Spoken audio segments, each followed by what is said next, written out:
সারা বছর আমি এই একটা দিনের অপেক্ষায় থাকি। আসসালামু আলাইকুম। আমি সুস্মি। কিসের জন্য অপেক্ষায় থাকি দেখেই বুঝতে পারছেন। হ্যাঁ, আজকে আমার ছেলের জন্মদিন।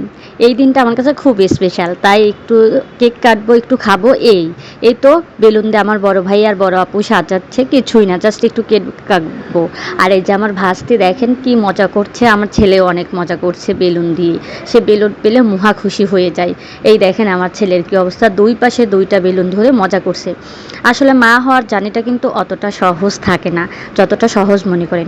এই যে কেকটা, ছোট্ট একটা কেক, আর এই তুষার স্প্রেটা নিয়ে আমার ছেলে আর আমার ভাতিজির মধ্যে প্রচুর গ্যাঞ্জাম লেগেছিল, যার জন্য আমার ছেলেকে সুন্দর করে চেয়ারে বসে দোল খাওয়াচ্ছে আমার বোন। দেখেছেন আমার ছেলেটা কি সাহেব হয়ে বসে আছে, মাশাআল্লাহ। সবাই দোয়া করবেন আমার ছেলের জন্য। আর এই যে আমরা কেক কাটছি, এই কেকটা কাটতে দিবে না সে, আর কেটেছে এমন করে কেকটা নরম করে ফেলেছে এবং কাউকে সে খেতেও দেবে না। তারপরেও সবাইকে একটু খাইয়ে দিয়েছি।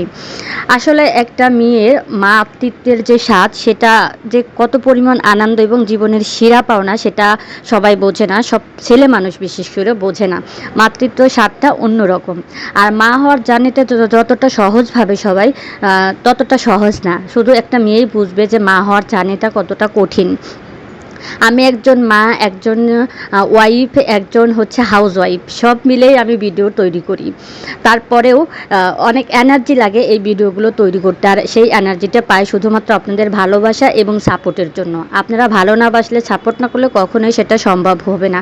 আপনাদেরকে অনেক অনেক ভালোবাসা। আর এই দেখেন আমার ছেলে তো কেক কখনোই খায় না, কেকে তার প্রচুর অ্যালার্জি, কারণ সে কেক খেতে চায় না। তারপরে আমার বোন জামাই জোর করে ধরে তাকে কেক খাইয়ে দিচ্ছে। তারপরে সে খেয়েছে এবং খেয়ে বলছে মাম্মা অনেক ইয়ামি। তো সবাই আমার ছেলের জন্য দোয়া করবেন, সুস্থ থাকবেন।